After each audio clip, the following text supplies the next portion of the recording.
ये कौन लोग हैं जो एपिसोड 3 को ना स्लो बोल रहे हैं। मतलब यार सीरियसली मुझे एट दिस पॉइंट लग भी नहीं रहा है कि हमने ना सेम एपिसोड देखा था, क्योंकि मेरे हिसाब से तो एपिसोड 3 में ना ड्रैगन्स भले ही कम थे लेकिन पूरी वॉर का डायरेक्शन इसी एपिसोड से अच्छी तरह से चेंज हो चुका है। और ऑनेस्टली मुझे ऐसा लगता है कि लोग इस एपिसोड को ना गलत एक्सपेक्टेशंस के साथ देख रहे थे। सबको बैटल ऑफ द ग्रेट जैसा एक्शन चाहिए था, ड्रैगन्स चाहिए थे, फायर या फिर बड़ी डेथ्स चाहिए थी, लेकिन जॉर्ज आर मार्टिन की स्टोरीज कभी सिर्फ बैटल्स के बारे में होती ही नहीं है। बैटल्स तो बस कॉन्सिक्वेंस होते हैं, स्टोरी उन डिसीजन से होती है जो बैटल से पहले लिए जाते हैं। और एपिसोड 3 एग्जैक्टली ऐसा ही एपिसोड था। अगर मुझे सिर्फ एक सेंटेंस में पूरा एपिसोड एक्सप्लेन करना हो ना तो मैं सिर्फ इतना बोलूंगी कि आयरन थ्रोन जीतना इजी है लेकिन उसे संभालना इम्पॉसिबल। और जितना मैंने एपिसोड 3 के बारे में सोचा उतना मुझे रियलाइज हुआ कि ऑलमोस्ट हर सीन, चाहे वो ट्रेजरी का सीन हो, रैट्स का सीन हो, बैंगल्स का सीन हो, हाई सेप्टन या फिर कॉर्डस का सीन हो, सब एक ही मैसेज दे रहे थे कि पावर मिल जाना और पावर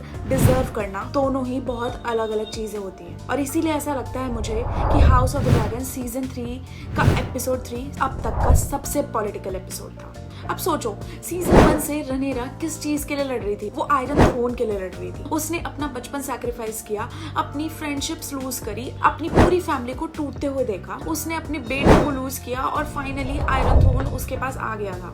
नॉर्मली किसी भी स्टोरी में ना ये एक बहुत बड़ी विक्ट्री मानी जाती, लेकिन जॉर्ज आर मार्टिन की दुनिया ना किसी भी तरह से नॉर्मल है ही नहीं। यहाँ स्टोरी थ्रोन जीतने के बाद शुरू होती है और एपिसोड 3 का पहला हाफ एग्जैक्टली यही दिखाता है कि रनेरा फाइनली क्वीन तो है, लेकिन क्वीन बनते ही उसको रियलाइज होता है कि आयरन थ्रोन सिर्फ एक कुर्सी नहीं है, ये प्रॉब्लम्स की एक मैग्नेट है। सबसे पहले ट्रेजरी वाला सीन, बहुत लोग इसको देखकर आगे बढ़ गए। मुझे ऐसा लगता है कि ये पूरे एपिसोड का ना सबसे इंपॉर्टेंट सीन्स में से एक था, क्योंकि ग्रीन्स ने ना सिर्फ किंग्स लैंडिंग को नहीं छोड़ा, उन्होंने फ्यूचर भी उसका साथ ले लिया। गोल्ड नहीं है वहाँ, रिसोर्सेज नहीं है, किसी भी तरह की फाइनेंशियल स्टेबिलिटी नहीं है। और यही मुझे ऑटो हाईटावर याद आ गया। पूरी लाइफ ऑटो एक चीज समझाता था कि वॉर सिर्फ ड्रैगन से नहीं जीती जाती, रिसोर्सेज से भी जीती जाती है। और लोग अक्सर बोलते हैं कि ग्रीन्स किंग्स लैंडिंग हार गए, लेकिन मैं बोलती हूँ कि भाई ग्रीन्स अभी तक हारे नहीं है। ग्रीन्स ने रनेरा को एक ऐसा किंगडम दिया जो पहले दिन से ही कोलैप्स के एज पर खड़ा है। और ऑनेस्टली ये मूव ना बैटलफील्ड से ज्यादा डेंजरस है, क्योंकि ड्रैगन की फायर एक बार डैमेज करती है, लेकिन इकोनॉमिक कोलैप्स अगर किसी कंट्री में आ जाए तो वो चीज रोज डैमेज करती है। और मुझे ऐसा लगता है कि ये ही एपिसोड 3 ने एस्टैब्लिश करा। रनेरा अब सिर्फ ग्रीन से नहीं लड़ रही, वो बल्कि हंगर से लड़ रही है, मनी से लड़ रही है, पॉलिटिक्स से लड़ रही है, और सबसे डेंजरस वो एक्सपेक्टेशन से लड़ रही है। क्योंकि जब तुम सालों तक लोगों को बोलते हो ना कि मैं एक बेटर रूलर हूँ, तो थ्रोन मिलते ही तुम्हें प्रूव करने का टाइम भी नहीं मिलता, क्योंकि लोग इंस्टेंटली रिजल्ट्स मांगने लग जाते हैं। और रनेरा ना अभी इसी प्रेशर में आ चुकी है। दूसरी तरफ हम ये देखते हैं कि ये एपिसोड ना बोरिंग नहीं था, ये एपिसोड रियलिस्टिक था। ट्रेजरी वाले सीन के बाद एक और सीन आता है जिसे शायद सबसे ज्यादा अंडर एस्टिमेट किया गया है, द बैंक्वेट सीन। पहली बार देखने पर ना मुझे भी लगा कि ये सिर्फ एक ऑकवर्ड पॉलिटिकल डिनर है, लेकिन जितना मैंने उस सीन के बारे में सोचा ना उतना मुझे रियलाइज हुआ कि रनेरा डिनर सर्व नहीं कर रही थी, वो बस एक मैसेज सर्व कर रही थी। वो उन नोबल्स को याद दिला रही थी कि जब किंग्स लैंडिंग की गलियों में लोग भूख से मर रहे थे, तब बच्चों को खाने के लिए रैट्स पकड़ने पड़ रहे थे, और तब तुम लोग अपनी टेबल्स पर बड़े बड़े फीस्ट कर रहे थे, और इसीलिए उन्हें वही खाना सर्व किया गया जो आम लोग मजबूरी में खा रहे थे। अब इस चीज का इंटेंट देखो, ये इंटेंट बिल्कुल भी गलत नहीं था। As a queen she wanted justice, लेकिन यहीं पर एपिसोड 3 का सबसे बड़ा लेसन शुरू होता है कि जस्टिस और पॉलिटिक्स हर बार एक ही डायरेक्शन में नहीं चलते। क्योंकि उस डिनर के बाद उसने नोबल्स का फूड कॉन्फिस्केट करके स्मॉल फोक में डिस्ट्रीब्यूट तो कर दिया, और स्मॉल फोक के पर्सपेक्टिव से देखो तो उन्हें एक हेरोइक डिसीजन भी लगा होगा रनेरा का, लेकिन नोबल्स के पर्सपेक्टिव से अगर देखो ना तो उन्हें लगा पब्लिक ह्यूमिलिएशन। और पॉलिटिक्स में लोग इंसल्ट बहुत देर तक याद रखते हैं। इसलिए मुझे ऐसा लगता है कि रनेरा ने जो किया ना वो शायद मॉरली तो सही था, लेकिन पॉलिटिकली उसने अपने एनिमीज क्रिएट कर लिए हैं और भी ज्यादा। इसके अलावा एक और छोटा सा सीन आता है जो मुझे ऐसा लगता है कि काफी सारे लोगों ने ना उस पर उतना ध्यान नहीं दिया होगा, शायद स्किप भी किया होगा। द रैट, बार बार एक नॉर्मल फैंटेसी शो में रैट दिखाए जा रहे हैं। अब तुम सोचो, जॉर्ज आर मार्टिन की स्टोरी में कुछ भी चीज ना रैंडम होती ही नहीं है। सीजन 2 से ही हमें रेड कीप में बार बार रैट्स दिखाए जा रहे हैं, और हर बार उनका एक ही मैसेज होता है कि डीके हो रहा है बिल्डिंग का नहीं, सिस्टम का, अथॉरिटी का, पावर का। और एपिसोड 3 में ना जब रनेरा फाइनली रेड कीप में बैठती है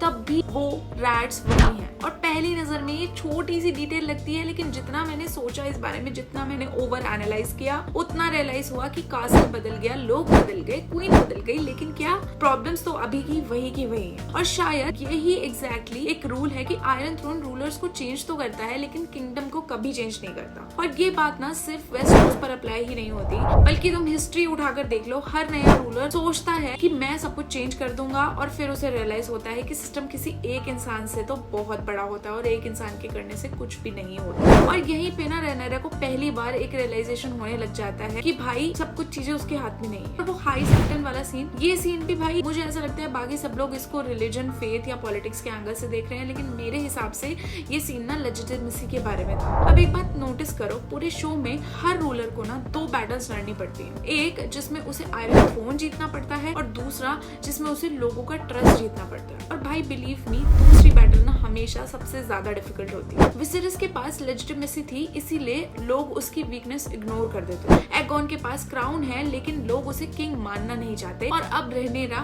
उसके पास थ्रोन तो आ गया है लेकिन क्या पूरा रेल्म उसे क्वीन मानता है? अभी भी बिल्कुल भी नहीं मानता यार। और इसीलिए शायद हाई सेप्टन का सीन बहुत इंपॉर्टेंट था, क्योंकि वो एक सिर्फ रिमाइंडर था कि भाई पावर और एक्सेप्टेंस ना एक ही चीज नहीं होते। और फिर पूरे एपिसोड का ना मेरा सबसे फेवरेट सीन अब तक का, that was the scene with Corlys Velaryon. बहुत लोगों ने भाई सिर्फ इसको एडम और एलन की लेजिटिमेसी का डिबेट बना दिया है, लेकिन मुझे ऐसा लगता है कि ये सीन ना उससे बहुत बड़ा है। एक सेकंड के लिए कॉर्डस के पर्सपेक्टिव से सोचो भाई, उसने क्या क्या लूज नहीं किया। उसने अपनी बीवी रेडिस को लूज किया, उसकी पूरी फैमिली, उसकी फ्लीट, उसका नाम, सब कुछ टीम ब्लैक के लिए दाव पर लगा दिया भाई उसने। और जब पहली बार उसने रेनेरा से एक चीज मांगी तो उसे कोई आंसर ही नहीं मिला, उसे एक हेजिटेशन मिली और बाद में मना कर दिया गया रेनेरा के। तो मुझे ऐसा लगता है कि इस सीन का बेस्ट पार्ट ना अभी भी ये नहीं था, बेस्ट पार्ट आयरनी। सीजन 1 से लेकर आज तक रेनेरा किस चीज के लिए लड़ती आ रही है कि भाई उसके बच्चों को ना बास्टर्ड्स मत बोलो, कि नाम से ज्यादा इंपॉर्टेंट फैमिली होती है, कि ब्लड लाइन से पहले इंसान को देखो। पूरे रेल को भी ये कन्विंस करने की कोशिश करती रही, लेकिन एपिसोड 3 में जब बात एडम और एलन की आई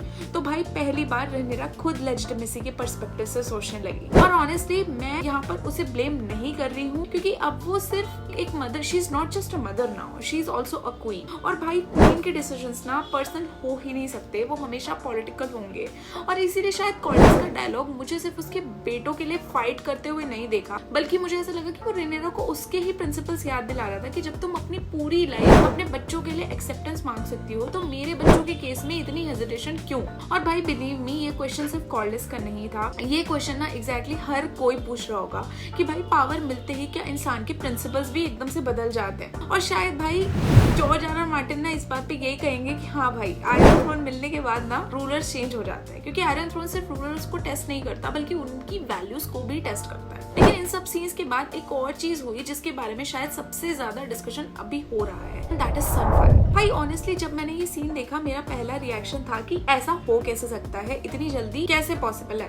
क्योंकि अगर तुमने फायर ब्लड बुक पढ़ी है तो तुम ये बात अच्छे से जानते हो कि सनफायर एक और कोई नॉर्मल सा ड्रैगन नहीं है। उसकी story dance of the dragons के एंड तक चलती है, और सिर्फ चलती ही नहीं बल्कि कुछ सबसे इम्पोर्टेंट इवेंट्स हैं जो उसी से कनेक्टेड। और इसीलिए अगर HBO ने सच में सनफायर की जर्नी को यहीं खत्म कर दिया है ना, तो भाई ये सिर्फ एक क्रिएटिव डिसीजन नहीं है, ये पूरी टाइमलाइन को इफेक्ट करेगा। और मेरे लिए तो अभी भी एक पॉसिबिलिटी ओपन रहेगी, क्योंकि भाई हमें उसकी बॉडी तो दिखाई नहीं गई है, और भाई जब तक ऑफिशियली कंफर्म नहीं हो जाता तब तक मुझे तो नहीं लगता कि मैं किसी भी ड्रैगन को डेड मान पाऊंगी। तो भाई एपिसोड 4 का मुझे सबसे ज्यादा वेट इसीलिए है कि भाई मैं देख पाऊँ कि भाई सनफायर इज एक्चुअली डेड और नॉट। और जितना मैंने एपिसोड 3 के बारे में सोचा उतना ज्यादा मुझे रियलाइज हो रहा है कि शायद हम गलत स्टोरी देख रहे हैं। हम सोच रहे हैं कि ये स्टोरी ड्रैगन की है, लेकिन भाई ड्रैगन्स तो एक्चुअली में सिर्फ वेपन्स हैं, असली स्टोरी तो पावर की है। और इवन दो एपिसोड 3 में एक भी पावरफुल बैटल नहीं हुआ, फिर भी पूरा बैलेंस शिफ्ट हो गया स्टोरी का। सब कुछ ऐसे ऐसे सीन्स इस तरह से इन्होंने प्लान किए हैं कि भाई